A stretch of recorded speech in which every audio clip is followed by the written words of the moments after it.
नमस्कार मित्रों, मैं हूं बागेश्वर से डॉक्टर रमेश कांडपाल। आज बात करेंगे कि शनि महाराज जब अस्त होंगे, कर्म के फलदाता न्यायाधीश ग्रहों के जब अस्त होंगे तो क्या प्रभाव पड़ेगा धनु राशि के जातकों पर, धनु लग्न के जातकों पर।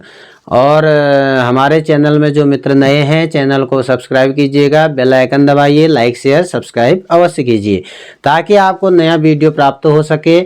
और मित्रों, आप अपना जन्म कुंडली मिला सकते हैं और उसका विश्लेषण भी आप करवा सकते हैं। और मित्रों, शनि की जब हम बात करते हैं तो हमारे मन में एक उथल पुथल होती है कि शनि से सभी लोग डरते हैं। शनि महाराज क्या जो करेंगे, लेकिन शनि महाराज शुभ भी फल देते हैं और अशुभ फल तब देते हैं जब हमारे कर्म खराब हो जाते हैं। इसलिए हमें कर्म अच्छे करने चाहिए। और शनि महाराज की शुभता प्राप्त करने के लिए क्या क्या उपाय करने हैं वो मैं आपको इसी वीडियो में बताऊंगा। इसलिए वीडियो में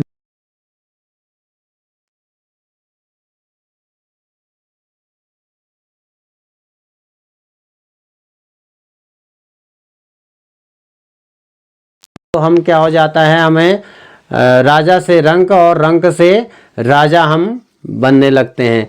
तो इसलिए शनि की शुभता प्राप्त करने के लिए हम क्यों ना उपाय करें, क्यों ना हम आगे बढ़ें। इसलिए इसको ध्यान में रखने के लिए और शनि की शुभता प्राप्त करने के लिए हमें अवश्य उपाय करने चाहिए।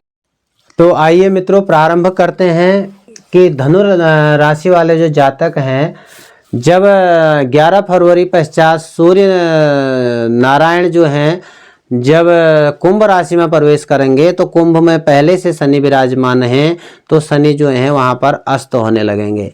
तो अस्त होंगे तो उसके बाद उनके क्या हमें फल प्राप्त होंगे उस पर हम इस वीडियो में चर्चा करेंगे।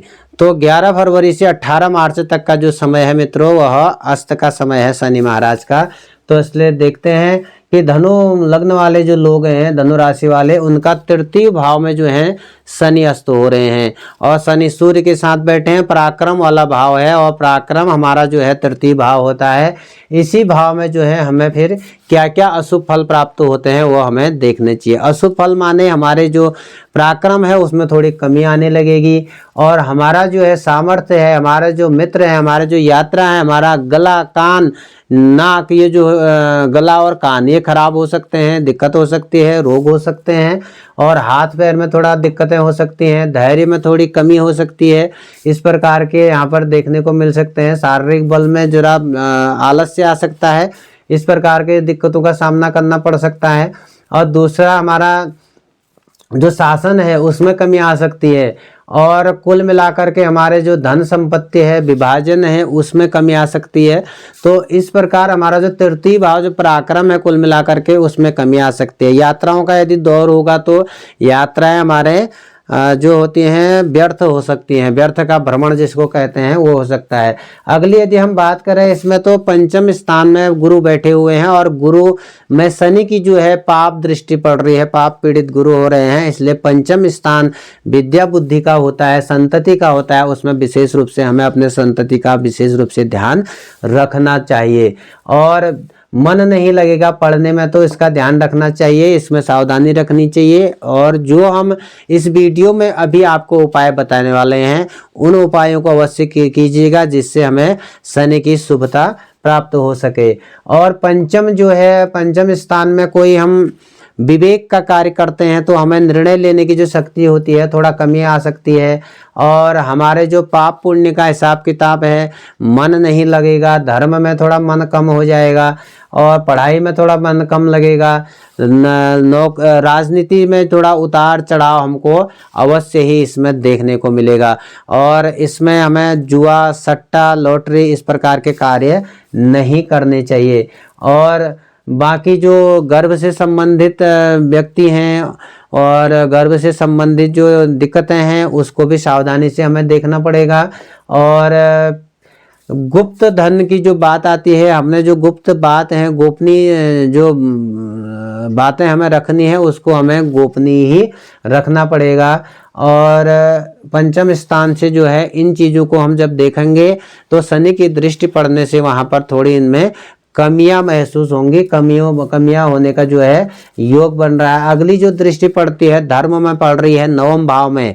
नवम भाव में धार्मिक दृष्टि से थोड़ी कमी होने लगेगी, क्योंकि वहां पर शनि की दृष्टि शत्रु की राशि पर पड़ रही है और कमी हो जाएगी। दूसरा यहाँ पर आपका नवम भाव जो है तीर्थ से, भ्रमण से, धर्म से, दान से और पैतृक संपत्ति से, पिता से, विदेश यात्रा के गमन से भी है, भाग्य से संबंधित है। तो इसमें काफ़ी कमी थोड़ा बन सकती है। इसमें देव पूजा में, साधु संत के जो है मान सम्मान में इसमें कमियां आने लगेगी। विद्या की प्रगति में कमी आने लगेगी, वित्त में कमी आने लगेगी, चित्त की स्थिति में कमी आने लगेगी और व्यर्थ का भ्रमण आप कर सकते हैं।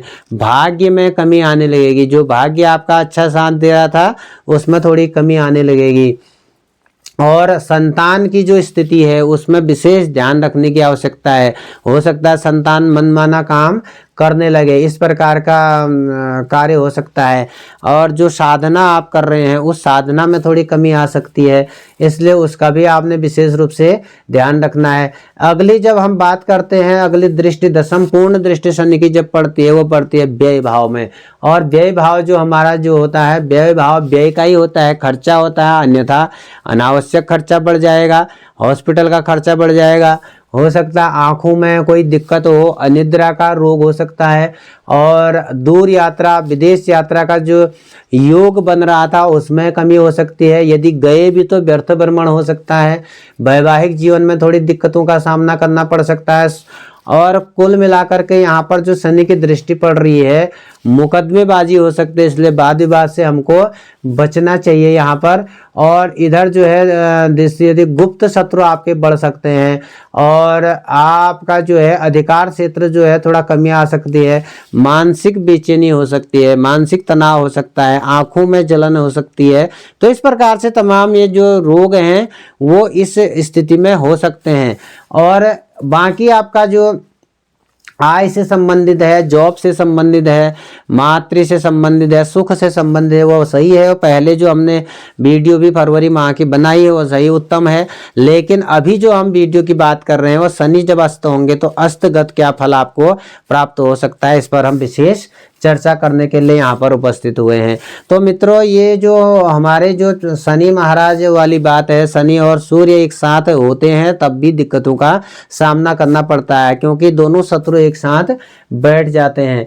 नहीं तो यहाँ पर हमें करना क्या है शनि के लिए, उससे बचने के लिए हमको क्या उपाय करने हैं। पीपल के पेड़ में शनिवार के दिन सूर्योदय से पहले जल चढ़ाएं, बहुत उत्तम है, सबसे बढ़िया फल देगा। हनुमान चालीसा का पाठ करें, सबसे बढ़िया फल देगा। और सुंदरकांड करें, सबसे अच्छा फल देगा। शनि में तेल चढ़ाएं, सरसों का, शनि मंदिर जा कर के शनि दान करें, वृद्धों की सेवा करें, असहाय व्यक्तियों की सेवा करें। जो असहाय लोग हैं उनकी सेवा कीजिएगा, बच्चों की सेवा करें, चींटियों को मत मारें, उनकी सेवा करें, उनको आटा दान दे सकते हैं, वस्त्र दान दे सकते हैं, वृद्धों को, असहायों को वृद्धाश्रम में दान दे सकते हैं और अन्न दान दे सकते हैं। आपका स्वयं का खान पान अच्छा होना चाहिए, सात्विक होना चाहिए, सात्विकता से रहें, असत्य भाषण न करें, सात्विकता से रहेंगे, सदाचारी से रहेंगे, वैसे ही आपको शनि की शुभता प्राप्त होने लगेगी और समाज में मान सम्मान बढ़ने लगेगा। और यदि आप सामर्थ्यवान हैं तो आप दान करके पुण्य अर्जित कर सकते हैं। शनि की शुभता से आपको शनि की शुभता मिल सकती है। दूसरा, और आप सन शनैश्चराय नमः का जप कर सकते हैं, उसको कर सकते हैं, हनुमान जी की उपासना कर सकते हैं। तमाम उपाय हैं मित्रों, ये उपाय करके आप शनि की शुभता प्राप्त कर सकते हैं।